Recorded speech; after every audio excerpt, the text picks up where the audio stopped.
Studio आं जेंग्रें नार्जारी दिनै बाक्सा जिल्ला दुलाराय बर' फरायसा आफादनि 7थि थान्दै जख'न्थाइ आरो खारिजा बिजनि दख'रा बर' फरायसा आफादनि खुंगा 5थि थान्दै जख'न्थाइ लोगोसे सनाथि मायथाइ फोरबो फालिथाय हाबाफारिया सानथामनि हाबाफारि लानानै दिनै जोबथा सान। दिनैनि बे हाबाफारियाव गाहाय आलासि महरै आसामनि मन्त्रि इउजि ब्रह्म, दुलाराय बर' फरायसा आफादनि आफादगिरि दिपेन बर' बिथाङा बाहागो लाफैयो। लोगोसे ओनसोलनि दख'रानि गोबां मेलेमजिबि बिथांमोना बाहागो लाफैनायखौ नुनो मोननाय जायो। बे हाबाफारिनि गेजेरजों इउजि ब्रह्म बिथाङा फोरमायोदि दुलाराय बर' फरायसा आफादा 50 बोसोराव बर' हारिनि मोनसे सिनस्रि बायदि खामानि मावबोगासिनो दङ आरो अरायसमनि थाखाय दुलाराय बर' फरायसा आफादा बर' हारिनि फोथायनाय आफाद जागोन। लोगोसे गोदान फरायसा आफाद दानायनि खौरां ओंखारनायनि सायावबो बुङोदि रावबो मेलेमजिबि आरो सान्थौगिरि बिथांमोना बे हाबायाव मदद होनाय जानाय नङा होननानै रोखा फोरमायो। लोगोसे गोदान आफाद दानाया गोरलै, नाथाय आफादखौ खामानि मावलांनानै फोथांना लाखिनाया गोरलै नङा आरो थाखानाय आफादफोरावनो थाफानानै खामानि मावलांनानै हारिखौ जौगाहोनांगौ होननानै खावलायो। गिबियावनो आङो गाहाम हामलायनाय जासिगोन बाक्सा जिल्ला दुलाराय बर' फरायसा आफादनिसिम। दिनै सानथामनि हाबाफारि लानानै गाजा गोमजायै बिथांमोना हाबाफारिखौ जाफुंसार होबाय।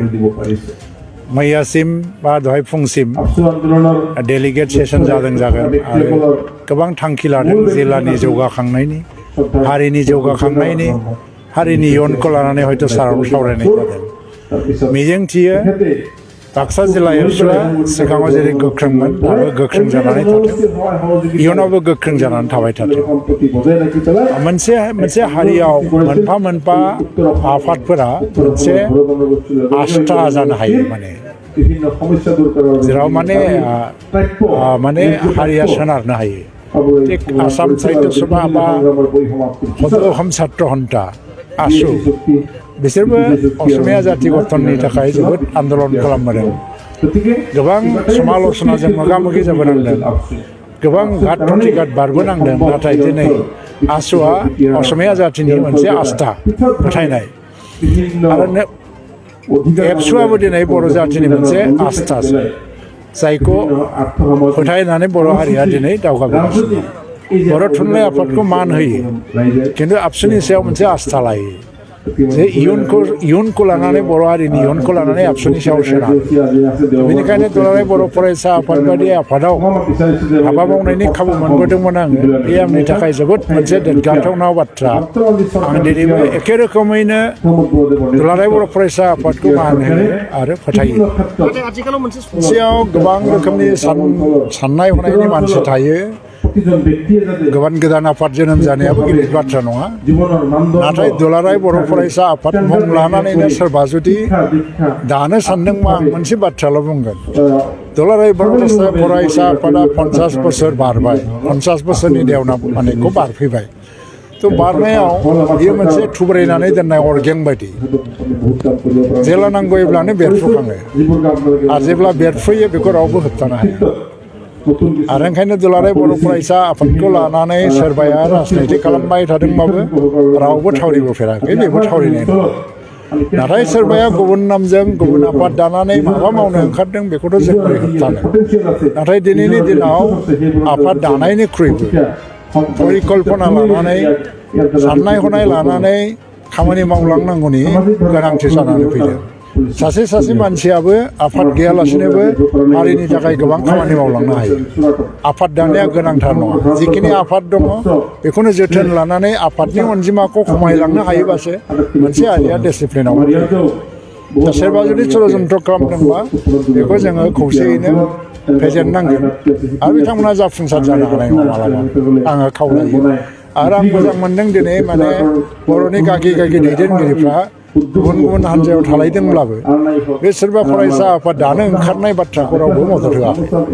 दिनै जोंनि गेजेराव गागि सनसुमैफोर दङ, बिथांमोननि मुंखौ लाजोबनो हानाय नङा बा दासो आंबो होनाय नङा, रावबो मदद होनाय नङा।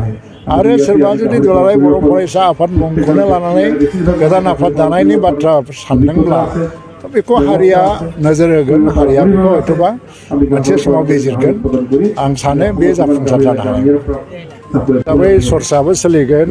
नाथाय दानि जोंनि ट्राइबेल जायफोर दङ, बे ट्राइबेलफोरनि साननाय हनाय लुबैनायखौ बाद होनानै जेबो डिसिसन लानो हानाय नङा।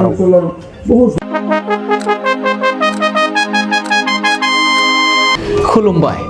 नै सफैलायबाय दुलाराय बर' फरायसा आफादनि थान्दै जखनथाया। दुलाराय बर' फरायसा आफादा खुंगा 54थि थान्दै सावरायमेलखौ गोजोनै खुंफुंनो कार्बि आंलं जिल्लानि लांहिं नोगोरनि हाजोआरि गोजोन फोथाराव थि खालामबाय। गासैबो हारि हारिसाफोरनिसिम बानजाय आफादनिफ्राय मोनसे फोसावनाय जादों।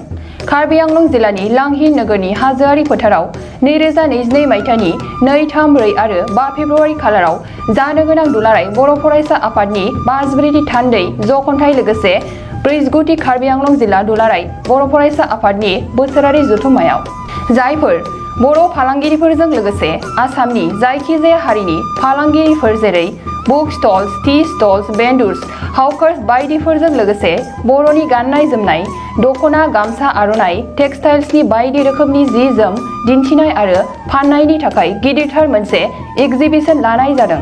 बेखायनो जायखिजाया गोसो गुदुं फालांगियारि बिथांमोनखौ फैगौ जानुवारि दाननि 20 खालारनि सिगां गाहायाव होनाय 86389111317896968960T जानबुं नङाव सिगांग्रो खौरां लाना गावनि मुं थंफोरखौ रेबथुमना लाहरखानायजों लोगोसे गोरोबथा खालामनो थाखाय खावलायहरनाय जाबाय। गोजोन्थों।